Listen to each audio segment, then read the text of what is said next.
Good evening and salutations, my GH fans. So let's talk about Curtis and Drew.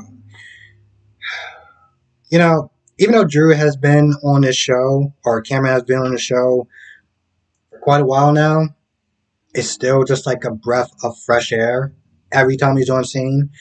Um, Pretty much he's there talking to Curtis about Marshall. And, you know, Curtis is still just very apprehensive about trying to have him in his life. He feel like there's a lot of questions he's not answering. And Drew's like, yo, listen, from what I understand, it sounded like he was in WISAC. He was dealing with some very dangerous people.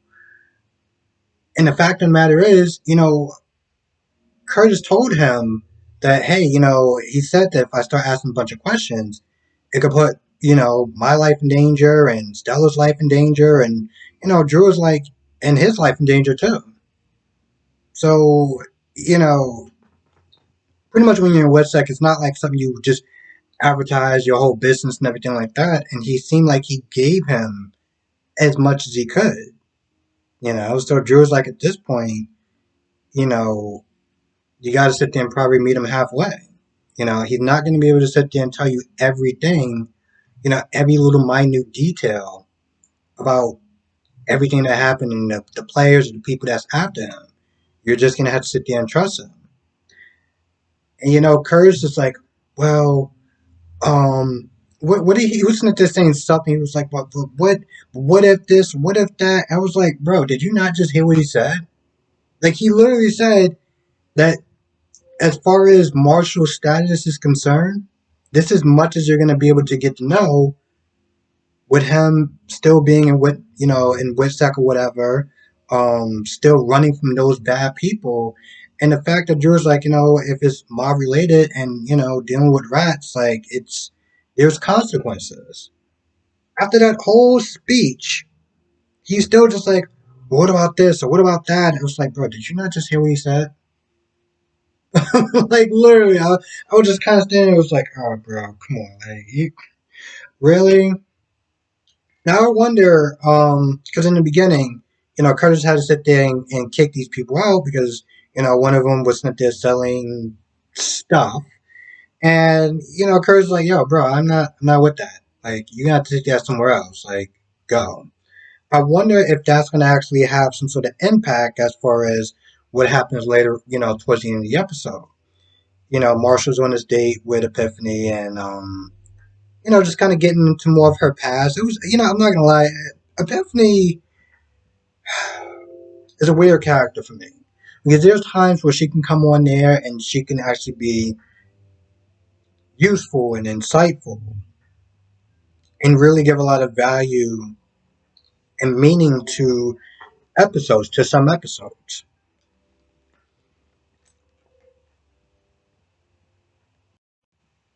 And then there's times where she's just there to be there. Where it's like, oh, it's Epiphany. I know everyone likes Epiphany, so let's just bring her on. And it's like, all right, that's cool. She's not really doing anything. She's just kind of here to be here. But in this episode, I actually did enjoy the Epiphany scenes with Marshall. Getting into more of her background as far as, why she never became a doctor and, well, let's just sit there and say the dick of a guidance counselor was kind of steering her in a direction where he felt that women belonged at that time. Um, but, she was like, she's never going to sit there and trade that time for the world. She ran into Liz, and Marshall's like, that's her family. That's not just her coworkers. And with that being said, she's like, I'm not necessarily trying to leave or anything like that. Like, I love the people that I work with. Um, and she has no regrets for what she is now. Like, she's proud of being a nurse, and that's where she's meant to be, and she wouldn't have it any other way. And I know I can probably wind up getting in trouble for saying this a little bit, but it's actually kind of nice to sit there and see a plus size woman on TV, on a soap opera. The last time I remembered, um, a plus size woman being on a soap opera was Marcy with, when she was on One Life to Live. And I remember way back in the day when they used to actually have SoapNet, which I still miss to this day. I remember her doing, and she was on, I guess, Soap Talk or whatever, and she was sitting there doing an interview, obviously, and she was sitting there talking about some of the negative backlash that she was having with some of the fans, maybe, and some of the people that she worked with, as far as like her still being on the show. Um, so it's actually really nice to seeing Epiphany being on that show, and it's um, like beauty comes in all shapes and sizes, pretty much. So they're having a good time, and they didn't really sit there and talk about the band stuff. But towards the end of the episode, as he was getting up, he just like started having this pain, like he was having a heart attack. So they rush into the hospital. Finn and Liz kind of stop their date, which was going badly, by the way. There was one point where they started up, and you know, Finn doesn't drink. So Liz was like, listen, I'm gonna sit there and have some water, whatever, some sparkling water, whatever. But then, Finn says something about her parents. And next thing you know, she was like, yeah, I'm gonna sit there and have some wine. So I'm just like, yeah, this is not going off to a great start.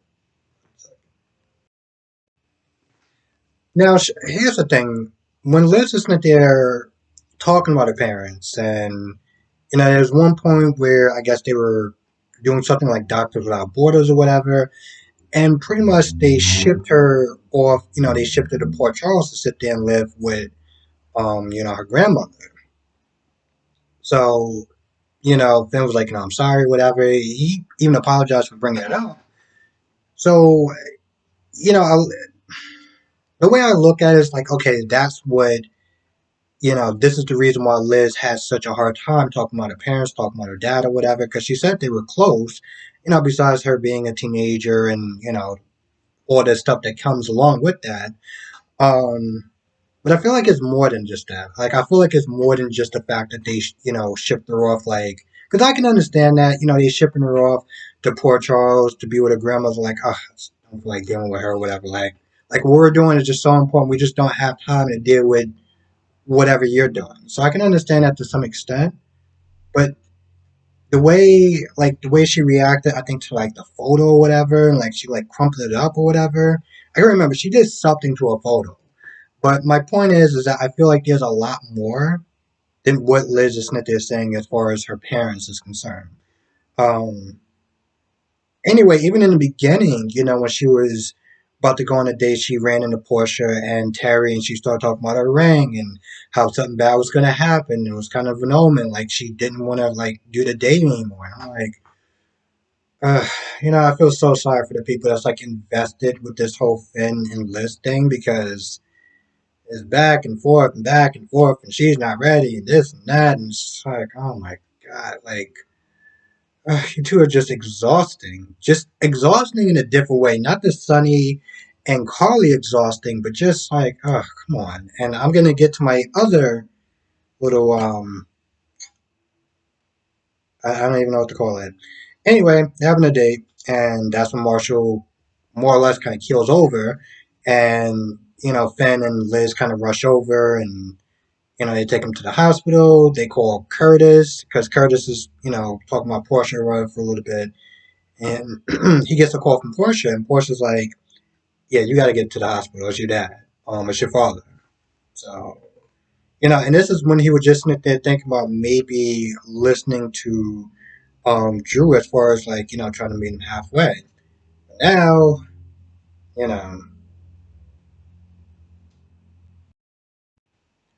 Terry. Are they actually gonna give Terry an actual storyline? Like, um, because Terry's sitting there talking to Portia, and she's talking about her dating life and the apps or whatever, and how she's not really having a lot of luck. And then Portia is like, all right, I'm gonna give you this other app. It's an anonymous app. Like it doesn't have any pictures or anything like that. It's just, through text or whatever. And I'm like, I feel like that's almost actually I don't want to say that's actually worse, but it's like, what are we doing? I feel like here's the thing. way back in the day, there used to be those little like phone chats or whatever, like those little I was watching some on Instagram or whatever. It's like retro '90s stuff, whatever. You know, I used to have these really cheesy um little dating apps or whatever that you did all the phone. Well, it wasn't a dating app, but it was like a little call service or whatever. And I feel like that's what it is, except for it's just texting. It's hard to sit there and explain it.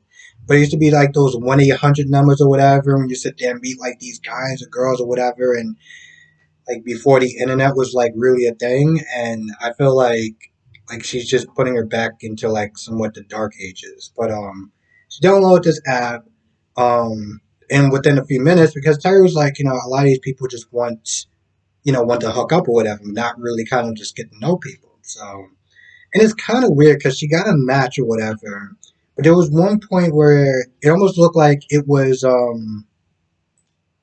Brando, because Brando was sitting there making the text or whatever. So I thought I don't know, for some odd reason I was like, what is going on? Like, why would Brando be sitting there texting Terry? I know it's kind of dumb to sit there and say, but like at the time I was like, it didn't. It's like, what is going on? Anyway, so Brando's really he's still hurting because the loss of his child. And I'm not gonna lie, even when I was at the same, I was like, Jesus Christ, I just like it just hurts me, And I know it's soap opera, whatever. I don't have kids, but just even thinking about it, just like, wow. So you sit there talking to TJ, and you sit there. They're talking about Sasha. Now Sasha's not really sitting there. He feels that Sasha isn't really grieving. They don't really sit there and talk about Liam or anything like that. They don't really, not really sharing their pain together. I don't even know if they even really see each other too often. So he's worried about her, and I guess it's one of those things where it's like TJ kind of put it in this way where it's like, I get that you're hurting and stuff like that, and you want to sit there and kind of share your grief for 1 second. Share your grief with her as far as like, starting to heal together. But you know, because I keep saying that because he's talking about Sasha and how she's just going back to work. She's just throwing herself back into work, and it's like, he feels like that's a little kind of unhealthy. But TJ's like, listen, everyone goes through grief differently. You got to sit there and do what works for you. Um, it's like even if you're not going to be able to talk to Sasha, you got to sit there and probably talk to somebody because just hitting this bag over and over again. So he mentioned, Kevin as far as like, hey, like somebody to sit there and reach out to, and he even offered to, sit with him and try to get somebody else to cover his shift. And I gotta sit there and say, they've come a long way since the whole TJ getting upset with Brando because of the Molly situation. Which I gotta be honest, I felt like that was just such a misstep for so many reasons. I don't know if it was to cause some sort of tension, some sort of rivalry, or whatever, or if it was supposed to be some sort of love triangle that they decided, you know what, let's just not do that because, maybe the actors of TJ and Molly don't want them to be kissing anyone else and how they're dating in real life. I don't know. For whatever odd reason, I felt like it was just a misstep, and I'm glad that they're back to just being friends now because that was just ridiculous. Now, Sasha is at yoga and she's with Gladys. And to be honest, Gladys can sit there and test anyone's patience on a normal day. Okay. But, you know, Sasha just wants to sit there and try to just put one foot in front of the other. And Gladys is like, listen, you need to, I want to be there for you. I want you to, I want you to be there, like you and Brandon to kind of like, deal with your grief or whatever. You can't deal with this by yourself. And, Gladys feels like she's not handling her grief properly. And the problem with stuff like that, when people are sitting there saying, you're not handling something well, you're not doing this well, you're not doing that well, we need to sit there and come in and try, like, they may have, like, their heart may be in the right place. They may be sitting there trying to talk to these people and with the best of intentions. But at the end of the day, Or you could really sit there and do is like, yo, listen, I'm here for you if you want to talk, you know? And Gladys has never been known for restraint on a good day. So her sitting there talk about Liam and stuff like that, because, Sasha was like, listen, I don't even want you to sit there and bring him up. Like, I'm just not ready. I just want to sit there and try to put one foot in front of the other and just, like, regardless of how anyone else is sitting there thinking that she's handling her grief or whatever, um, it's, I guess in a way, I just want to sit there and say, like, it's just not the way, you know? So there's one point where Sasha gets up and she just kind of starts to walk out, like, yo, this is a bad idea. And you won't shut the hell up, so I'm gonna leave. Now, at the same time, you got Felicia practically telling Maxie the same thing a little bit as far as like you're not handling the grief properly. You don't even want to sit there and go on the search or whatever to try to retrace your steps. And Maxie's like, well, first of all, Maxie got to sit there and kind of keep a lid on it. Um, and at the same time, understand that Felicia may be coming from a good place, but I can't sit there and deal with this. I can't sit there and you know, have you keep pushing me to do something that, one, she's not ready for, but two, um, she can't really do it because if she does, the secret's going to come out and blah, blah, blah, blah. So between that, because, she was meant to talk about Peter and, how she felt bad for the stuff that Peter said. And I'm like, what did you think was going to wind up happening when you practically went into a room with a psychopath? You really thought you was going to walk out of there unscathed? And a lot of stuff that, Peter said she felt like was true. Long story short, there's one point where Felicia just goes on and on and on and on and on. And Max was like, all right, I'm just going to get a water because I can't deal with you. So Sasha and Maxie both wind up meeting up, and they're both they're bonding over the fact that their families, while their heart may be in the right place, are just pushing, pushing, pushing, pushing, pushing, pushing. But Maxie, is like, listen, I get that, we got families that are just whatever, but, don't push away your family. You're going to need them at the end. So Sasha goes back to Gladys and continues her yoga, which I'm just like, how long were they waiting before this class started? I mean, they seemed like they were just kind of chilling for a while before, and then the class starts, and I'm like, oh, I felt like it was like 15 minutes before the class started. Like, was she late? Was it traffic? What was going on? Um, and actually goes back to Felicia to continue their yoga. Um, Now Chase and Brooklyn. The perfect way to sit there and describe this, which is a very cliche way of describing this, is if you ever watch any one of those romance comedies,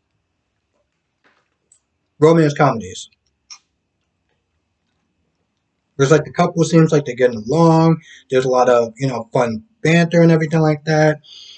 And then somebody says something by accident, or they overhear something, and then the next thing you know, they're mad at each other. And the people that want to sit there and see them together, it's just like, now it's not going to be together because now it's they're clashing, and whatever. And that's exactly how I felt like it was watching this scene with Dante, and Finn, and Chase, and Brooklyn. Because after Finn left to go to his date, Brooklyn leaves to go do stuff with the baby as far as putting it down for a nap or for bedtime or whatever. Now in the beginning, like I said, they was meant there talking about moving in together and stuff like that, and they was just talking about their back and forth, um, like who's gonna do what or whatever. It's kind of cutesy, fun, kind of banter sort of thing. And even Finn and Dante was like, see, they're raising it there, arguing like a married, an old married couple, whatever. The minute that Brooklyn left and Dante was like, so, what's going on between you two? Chase had to sit there and lie. Chase had to sit there and lie about, like, this is the reason why I can't be with her. So he starts saying some really bad things about her as far as her lying and cheat and the lying and the scamming and this, that, and the third, and if she was my type and yada yada yada. And Brooklyn is just sitting there overhearing all this. So and uh, I cannot believe I'm actually sitting there saying this. I felt bad for her. I really did. And it's one of those things where it's like, well, I guess hell froze over because I actually feel bad for her. She's sitting there just listening to all of this, and it just looks like, her heart is just breaking. It's like she's like mere moments from like just tearing up, and I'm just like, I'm sitting there watching this whole scene, and I'm like, normally I enjoy when Brooklyn's uncomfortable about something or somebody's about to plot something against Brooklyn. I'm all in for that. And yet, I guess hell froze over because I actually feel bad for her. So Dante leaves. She comes back in with a completely different energy. She's like, yo, listen, I can do this. Why don't you sit there and go out? Go somewhere. You could just leave or whatever. Go and work out.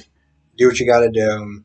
And, Chase is just like confused and perplexed. Like, he didn't understand what he did wrong. And to be fair, he probably didn't. I mean, he didn't because he didn't know that she was overhearing, like listening or whatever. But I'm sitting there thinking, like, bro, you're saying all this stuff to try to recover your tracks, right? To try to make it seem like this is the reason why we're together and we're not together for any other reason other than Bailey. Stick to the story, stick to the script. But the things that you're sitting there saying, you don't think that she could just walk back at any point in time and overhear what you're saying?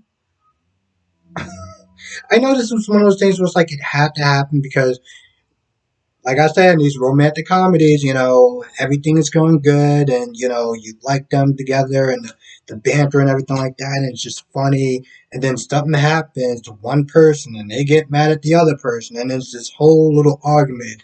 And then, they got to sit there and try to figure it out towards the end. Yeah, I've watched my fair share of romance comedies. But my point is, that's what it felt like. So, like, watching that, and I'm just like, I don't normally root for these couples or whatever, and I do actually find the Brooklyn chase scenes really entertaining, more entertaining than I thought I would. So to watch that scene, it's like, all right, well, I guess we're going back to the drawing board. I guess it's gonna be like another 2 or 3 weeks before something starts. They start to get back together or something. But we gotta sit there and wait that out. So that's going to be all sorts of fun. Just a lot of fun, I guess. Great. Anyway, I feel like that's about it. So with that being said, I'm gonna go. I want to thank everyone for watching. Be safe, and I will see you in the next video.